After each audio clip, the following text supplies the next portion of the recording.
भाई मैं सोच रहा था अगर हम ऐसे ही काम करते रहे तो एक दिन अपना एक गैराज खोल लेंगे, और फिर जल्दी ही दूसरा, और फिर तीसरा, और जल्दी ही हर शहर में अपना एक गैराज होगा। ये कहने के बाद दोनों राजू और दीपू अपना काम बंद करके मुस्कुराते हुए ऊपर की ओर देखते हुए अपने ख्यालों में खो जाते हैं। सपने में राजू और दीपू अपने नए गैराज के उद्घाटन की रिबन काट रहे हैं। तभी पीछे से उसकी पीठ पर कोई धक्का देता है और दोनों घबरा के सपने से बाहर आते हैं। राजू के बगल में उसकी गैराज का मालिक, ग्रे शर्ट, काले पैंट, सिमटे हुए बाल और आंखों पे चश्मा। तुम दोनों से एक काम सही से नहीं होता। कल एक गाड़ी तुम लोगों ने बना के दी थी, ग्राहक का फोन आया था, उनकी गाड़ी से धुआं निकल रहा है और रास्ते में बंद हो गई है। ये 1 महीने में तुम्हारी 8वीं शिकायत है। मैं तुम दोनों को अभी काम से निकालता हूँ, निकल जाओ मेरे गैराज से। मालिक, पर यह भी तो हो सकता है उसकी गाड़ी खराब हो। हमने तो ठीक से ही काम किया था। खराब गाड़ियों को ठीक करना ही हमारा काम है, निकल जाओ यहाँ से। और मालिक दोनों को धक्के मार के बाहर निकाल देता है। राजू और दीपू अपने छोटे से कमरे की बिस्तर पर हैं। सामने की दीवार पर विष्णु भगवान की तस्वीर टंगी है। दीपू राजू से, भाई, हम हर जगह मन लगा के काम करते हैं, फिर भी हमें हर जगह से निकाल दिया जाता है। किसी को हमारी कद्र ही नहीं। हाँ भाई, यहाँ किसी को हमारी कद्र नहीं है। चल किसी दूसरी जगह जाते हैं, वहाँ शायद हमारी कीमत हो। भाई, पर हम वहाँ करेंगे क्या?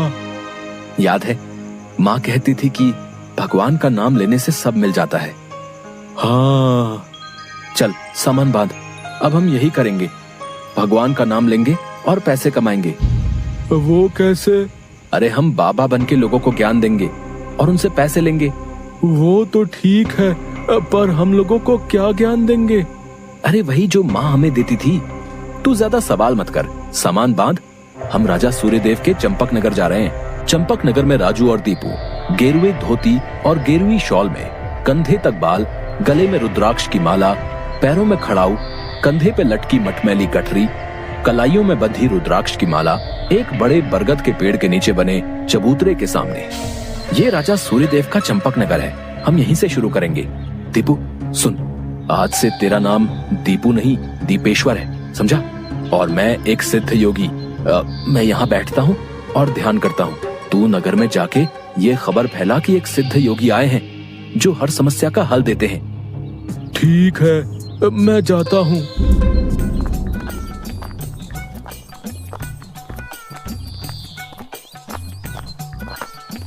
भाई, हमारे सिद्ध बाबा जी के लिए कुछ दान दो। ये कौन से बाबा हैं और कहाँ हैं? बड़े सिद्ध बाबा हैं, उनके पास हर समस्या का हल है। नगर के बाहर जो बड़ा बरगद का पेड़ है ना, वहाँ ठहरे हुए हैं। अगर तुम्हें कोई समस्या हो तो उनसे जाके मिल लो, वो तुम्हें हल जरूर बताएंगे। पर हाँ, दान के लिए कुछ लेकर जरूर आना। हाँ, मैं जरूर आऊंगा। औरों को भी बता दो, पूरे नगर का भला हो जाएगा। जरूर बाबा जी, जरूर। राजू पेड़ के नीचे ध्यान में बैठा हुआ है और दीपू थैले में सामान लेके उसके पास जाता है। मैंने नगर में खबर फैला दी है, जल्दी ही लोग यहाँ आते होंगे, तुम तैयार रहो। मैं तो कब से तैयार हूँ, देखते हैं क्या होता है। राजू फिर से ध्यान में बैठ जाता है। तभी नगर के लोग वहाँ आने लगते हैं और हाथ जोड़ के नीचे बैठे हैं। बाबा, हमारा काम नहीं चल रहा, कृपा करें। आप जो भी दान के लिए लाए हैं, बाबा के चरणों में रखें और बाबा से गुरु मंत्र लें। दुकानदार राजू के पास पैसे रखता है और हाथ जोड़कर खड़ा हो जाता है। राजू इशारे से दुकानदार को अपने पास बुलाता है और उसके कान में कहता है, श्री राम। हर बिक्री के समय मन में ये नाम का जाप करो, बिक्री बढ़ जाएगी। याद रहे, अपना ये मंत्र किसी को नहीं बताना, अपनी पत्नी को भी नहीं। जैसी आपकी आज्ञा बाबा जी। महाराज, आप राजकुमारी के लिए एक योग्य वर तलाश रहे थे। हमारे गांव में एक सिद्ध योगी आए हैं जो तेजवान हैं और राजकुमारी के लिए एकदम श्रेष्ठ हैं। गुरुदेव, मुझे आपके चयन पर पूरा विश्वास है। अगर आपने चुना है तो वो राजकुमारी के लिए अवश्य ही उत्तम होगा। सोने जवाहरात और अनेक उपहार लाओ। हम अभी उन महान योगी के पास जाएंगे और उनसे राजकुमारी से विवाह करने का आग्रह करेंगे। हे तपस्वी, मैंने आपके बारे में जो सुना था, आप उतने ही तेजस्वी हैं। मेरा आग्रह स्वीकार करें। राजू ध्यान से आंख खोलकर राजा को देखते हुए, जी महाराज, कहिए क्या परेशानी है आपको?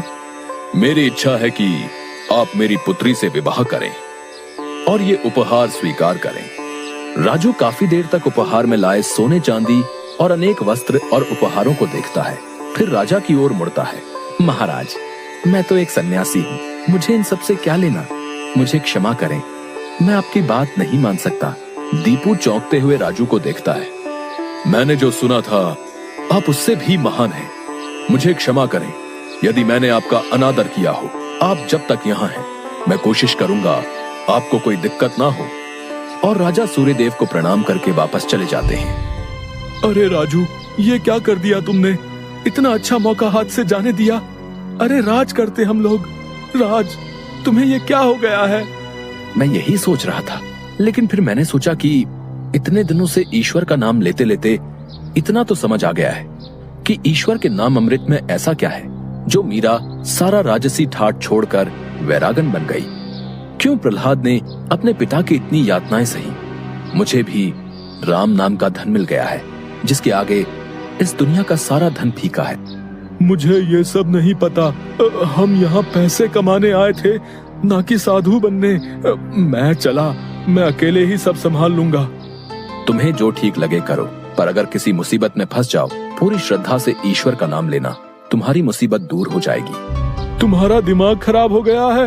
इतनी आसानी से मुसीबत दूर होती तो सभी खुश होते। राजू बस उसे देखकर मुस्कुराता है और ध्यान में बैठ जाता है। दीपू अपनी पोटली उठा के गांव में चल देता है। क्यों भाई, कैसा चल रहा है? हाँ भाई, सब बढ़िया है और अब घर में सुख शांति भी है। ये भी बेवकूफ बन गया। राजू है तो चालाक। उसने ऐसी युक्ति की कि कोई उस पर सवाल नहीं उठा सकता। कुछ राशन दान करो। जरूर। दुकानदार राजू के थैले में चावल डालने जाता है। तभी दीपू, ये क्या दे रहे हो? इतनी मिठाइयाँ और मेवे तुम्हारी दुकान में है और तुम ये कच्चे चावल दे रहे हो? इनमें से कुछ दो। पर बाबा तो ये सब नहीं कहते। तुम्हें क्या करना है? जितना कह रहा हूँ वो करो। दीपू आगे जाता है और जोहरी की दुकान में दुकानदार से, और भाई जोहरी, कैसी चल रही है दुकानदारी? बाबा की कृपा से सब बढ़िया चल रहा है। कहिए क्या सेवा करूं? बाबा के लिए कुछ दान दो।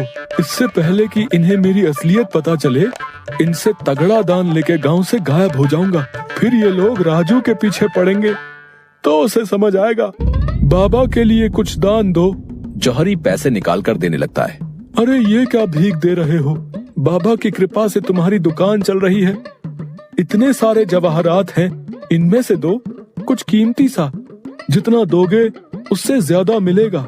ये बाबा को क्या हो गया है? कोई नहीं, बाबा को देने से मेरा क्या घटेगा।